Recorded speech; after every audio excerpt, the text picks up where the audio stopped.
From the National Catholic Register, this is Register Radio, bringing light and clarity to the news and topics that affect your life. As the nation and the world continue to grapple with the questions of gender ideology, bishops are coming forward and delivering us very clear teachings on what the Church believes and what we need to know about the human person. This week on Register Radio, we have the privilege of being joined by Toledo Bishop Daniel Thomas, who is going to discuss his very important pastoral letter on gender. And then Register senior contributor Edward Pentin talks about the reaction to Charlie Kirk's assassination in the United Kingdom, and he gives some updates on notable stories across the pond. Hello, I'm Matthew Bunson, Vice President and Editorial Director of EWTN News, joined as always by Shannon Mullen, Editor-in-Chief of the National Catholic Register. How are you, Shannon? I'm well, thank you, Matthew.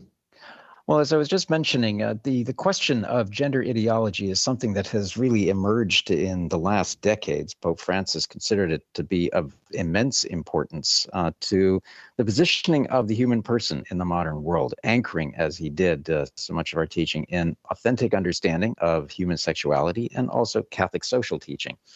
Well, very happily, Bishop Daniel Thomas of Toledo, Ohio, has weighed in with a pastoral letter called The Body Reveals the Person, a Catholic response to the challenges of gender ideology. He joins us now. Your Excellency, thank you so much for taking the time to be with us today. Thank you. Greetings, Matthew and Shannon, and so grateful to have this opportunity to talk about such a significant topic. Well, exactly right in the sense of the significance of it. What was it that spurred you to draft this document? You know, early on, I had been speaking to folks from around my diocese and beyond, and what really struck me were the uncertainties that are so prevalent when this topic comes up, and the concerns that the culture has so radically shifted that folks really just needed to hear what does the Church teach? How does she care for folks who are struggling? How does she address parents and family members of folks who are struggling? And frankly, how can we sort of distill down, into a briefer document what the Church teaches and how we can really address it? So that was the effort. And in fact, at the end of the document, I simply said, I hope that folks will find in it the clear doctrinal emphasis, insightful scientific data, and a foundational pastoral approach. So really, those are the three things, because often our dear good folks simply don't even know the facts scientifically, and to try to make both readable and accessible, the Church's teaching, for example, on the body, on dualism, on anthropology. These are not simple topics, but the effort was to make it accessible and readable. Yes, it's not simple, but the way you've distilled it is really impressive and striking to many of us who have read different documents on this important subject. But it's by no means a brief document. It's over 7,000, nearly 8,000 words long. It has 41 endnotes. Right. So just as an editor, a writer and an editor, how long did it take this project to come together, and who else helped you? Well, I think anybody knows that, no man is an island, as they say. And so no bishop is an island. And I obviously depend on great folks who are both assistants in writing, editing, producing the document, choosing the art, formatting.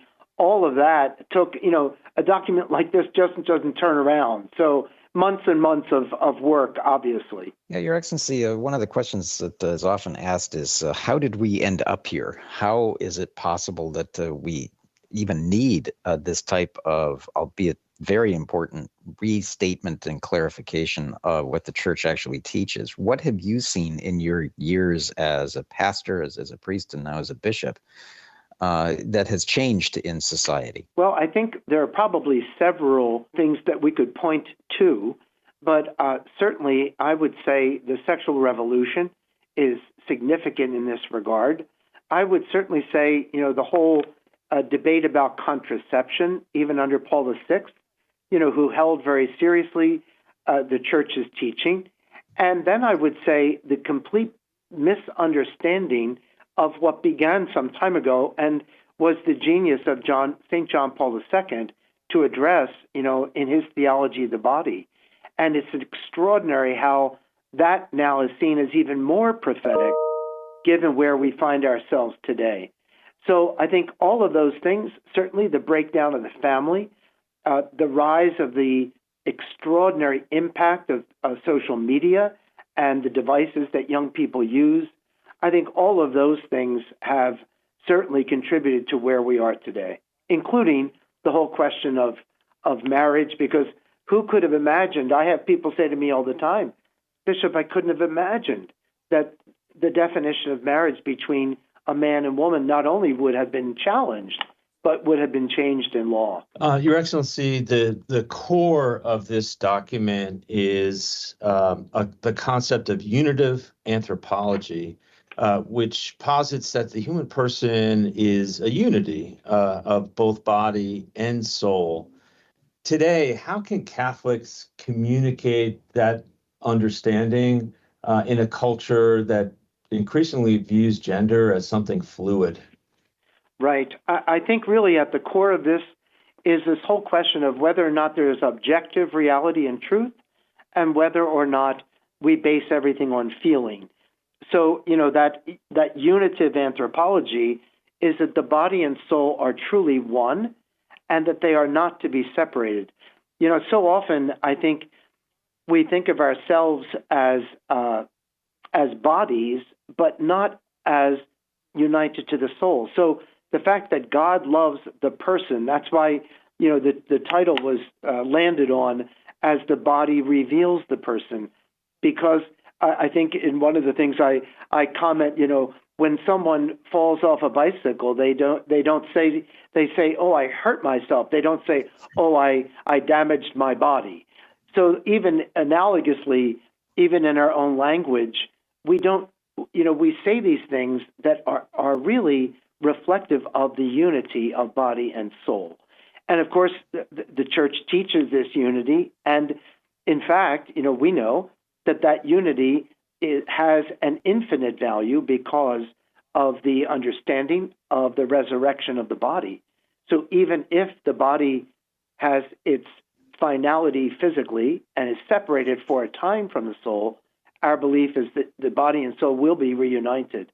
And, you can probably both understand that in doing a document like this, it's not just the text, but it was also the images that went with the text to reflect that text. So, for example, the very, very last choice of art is the transfiguration of Jesus, and the transfiguration, the final lines of Jesus, touching the apostles, rise and do not be afraid. So the fact that Jesus himself redeemed humanity in a human body, we cannot take that lightly. And as Catholics, of course, we don't. Yeah, Your Excellency, you also go back to some very ancient ideas, dualism, with a very important focus on that. We can see elements, as you note, of Plato here. As I was reading this, I was reminded of the Gnostics, of the Manichaeans. Can you talk about the importance of why you put in dualism and its relationship to, as you write, the ethics of human life and sexuality? Right.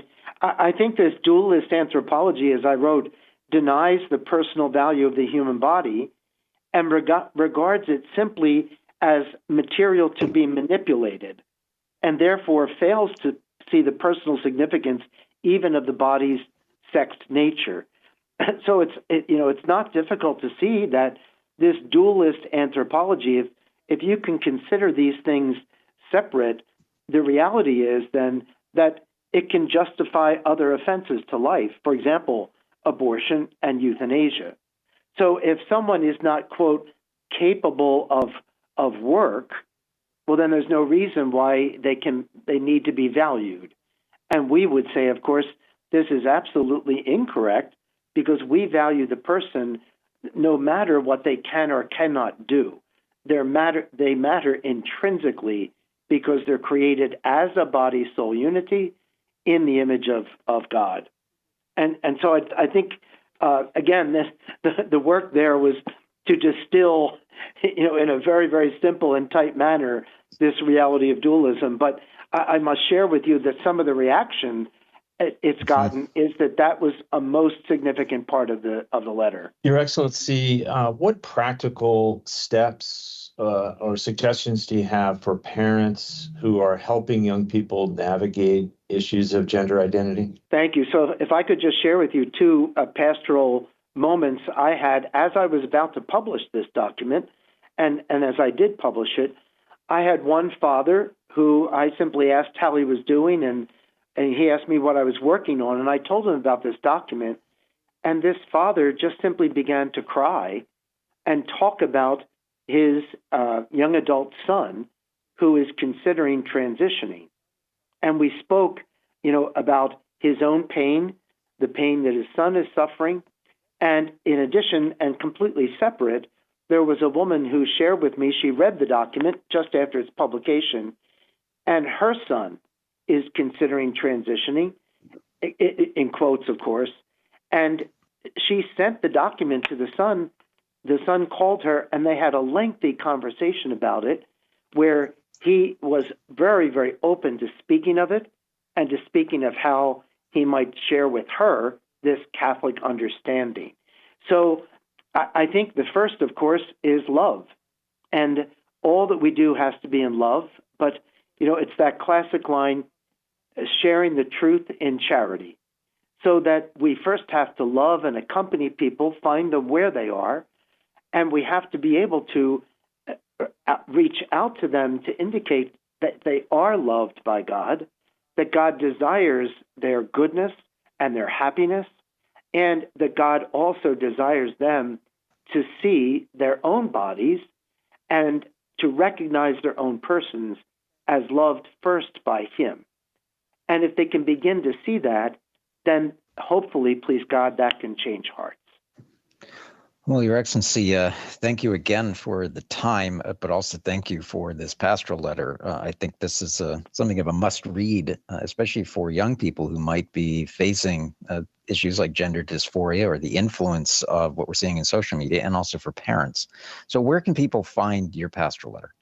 Thank you so much. So it's available at www.toledodiocese.org under news, and I can share with you, some people have written to us and asked for copies of it. We're not doing it as a publication. We simply invite people to download it themselves and to utilize it that way. Yeah, you have a very handy version that can be printed, so thank you for that, too. Sure, and there's also a version, as you probably know already, that can actually be read, typically like a magazine as well. Yeah. Well, as I said, this is an absolute must-read for Catholics and people of good conscience.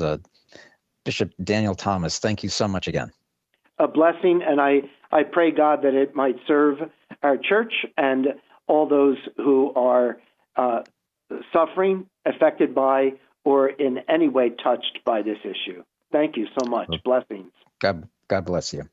Well, when we come back, we're going to be joined by Edward Pentin, Register Senior Contributor, with reports of the news from the United Kingdom, including reaction to the murder of Charlie Kirk. This is Register Radio here on EWTN Radio. Please come back.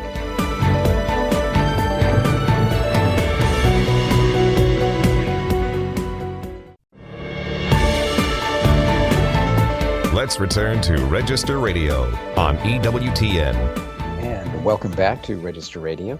I'm Matthew Bunson, your host, along with Shannon Mullen, Editor-in-Chief for the National Catholic Register.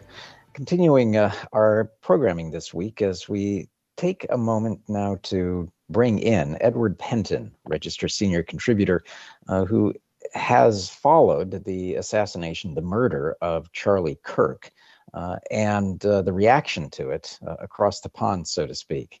Edward, welcome. Hi, Matthew. Good to be with you. Well, first, thank you for joining us. There are some other stories that I know we also want to get to, including the passing of the Duchess of Kent. But let's start with the murder of Charlie Kirk. What's the reaction been in the United Kingdom? Well, it's been he's not obviously as well known over here as he is over there, but he has become quite a sort of celebrity figure in the past few months because he gave two speeches, two addresses to the unions of Cambridge and Oxford, and that's always a very sort of prestigious event. And they get various well-known figures to come over and talk to the students, and then the students can ask them questions. It's quite an old, ancient tradition.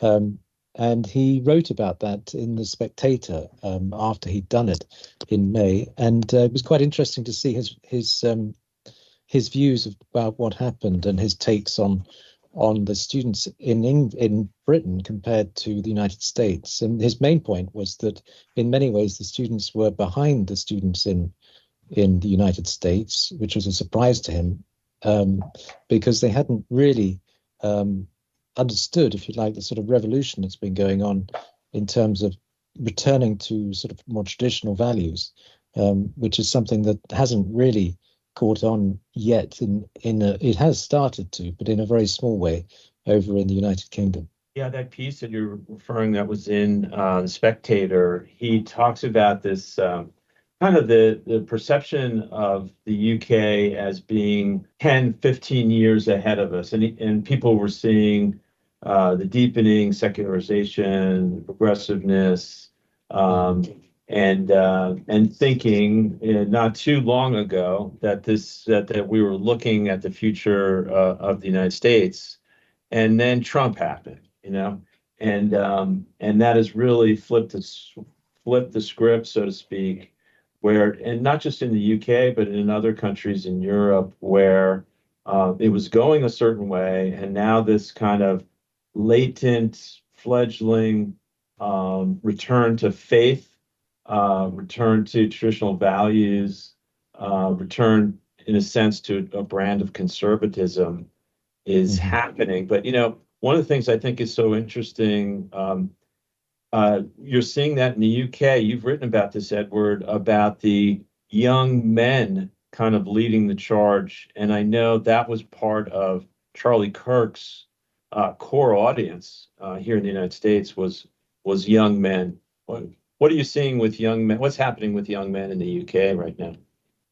Well, it's interesting because he makes the distinction between, towards the end of his piece, about how, yes, there is that element in academia in Britain where they still very much sort of have a liberal progressive slant, very ideological positions. But actually, he said, when you go into the streets and just the average man on the street, he said that they tend to get it more. And they tend to understand the situation in much sort of clearer way, more akin to those in the United States than in Oxford and Cambridge, which is an interesting observation, that you'd think that in the sort of the leading academic institution in the country, that they would have their finger on the pulse more. But his perception was the other way round. And he said they're really sort of playing catch up with the youth in the United States and the sort of man on the street in Britain. And that's certainly something that one's seen. And the young men in particular who are being attracted to the faith and to tradition, you get that in the country, but not in those sort of high echelons of academia and stuck in sort of ivory towers. So yes, that was a very interesting observation, and I think very much an accurate one from what one can see. Yeah, so looking at it from that perspective, what has been the reaction of the upper echelons to Charlie Kirk's assassination? I mean, certainly how has the British media responded to it?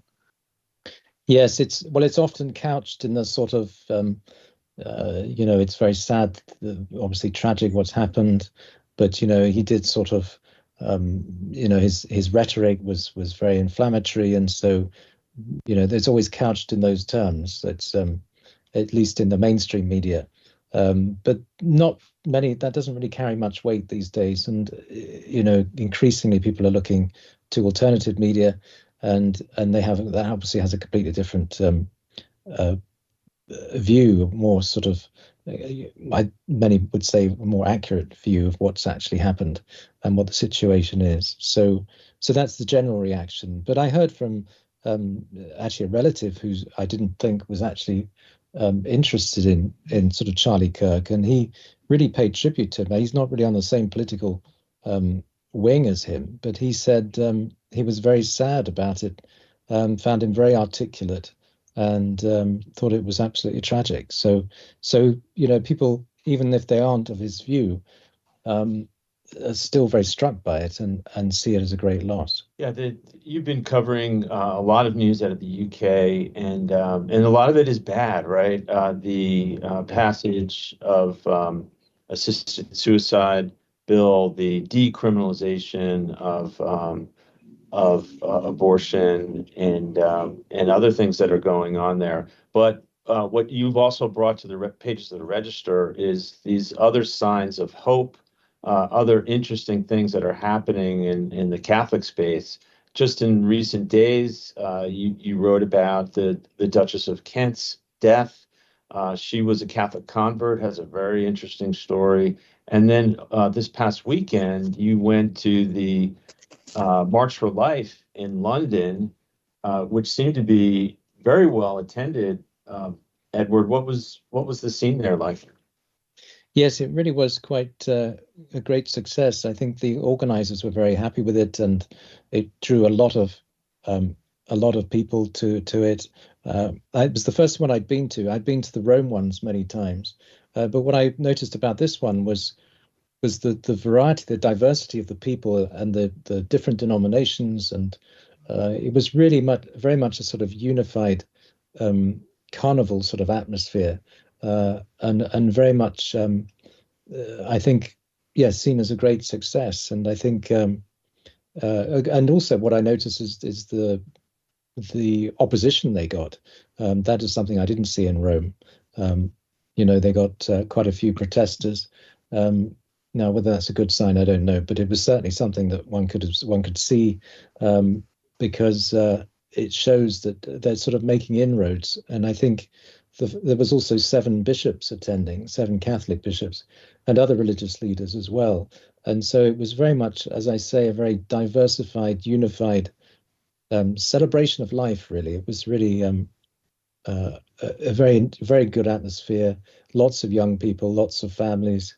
And yes, I think in many ways you could argue that it's perhaps a sign of hope in the country, despite all these dark and gloomy bits of news and very, very negative bits of news. I think it's possibly a reaction to that too, because I think people are beginning to wake up to the fact that these inroads against life seem to be getting more and more, and there needs to be a reaction against it. And people are starting to, I think, to possibly wake up to that. As I said earlier, as we talked earlier about the young men being attracted to the Catholic faith, but not just the Catholic faith, but to Christianity in general, I think is also speaks to that too, and that sort of a reaction, if you like, to these rather dark times in the country. Yeah, and we can't let you go without at least discussing the visit of King Charles III to the Birmingham Oratory. What is the significance of that, and the funeral also of the Duchess of Kent? Yes, it was interesting. Those two came very much in succession. I think the King going to the Birmingham Oratory was interesting in the sense that it was his wish to go and visit it. It wasn't something that was obviously they wanted him to visit, but it wasn't an invitation put out to him. It was something he was very interested to do. So that interest in Catholicism from the King, I think, surprised some people, and especially in Cardinal Newman as well. And then we have the death of the Duchess of Kent, who was a much loved figure, very much loved for her work in charitable work, but also just who she was. She was a very graceful, kind, and very much a generous woman of faith. And she was, of course, a convert, the first senior royal to become a Catholic in 300 years. So that was very historic too, that she died. But again, it sort of points possibly to a general sort of return, or certainly a sort of the faith sort of coming back to British life in some way, in some very small way. But at least there's a sign there that perhaps the Catholic faith is sort of making inroads in a way that it hasn't before. And I think this is giving a lot of faithful a lot of hope. Is it something of an irony that Catholicism should be undergoing a bit of a renaissance or a real flowering in England at a time when England needs it most? Yes, I think that's right, Matthew. I think as you know, the sun, the light shines brightly in the darkness, and it does seem as though the people are sort of seeing the light of the faith in this darkness, and at least that's the hope. Yeah. And so, yes, it does seem to be that case, that sort of phenomenon that's going on. Well, Edward, thank you as always for your work and your reporting and your faith. Thank you, Matthew. Good to be with you both. Well, that's it this week for Register Radio. Remember, for more news, commentary, and analysis, go to ncregister.com. On behalf of Shannon Mullen and our producer, Michael McCall, I'm Matthew Bunson. Please, until next week, take care and God bless.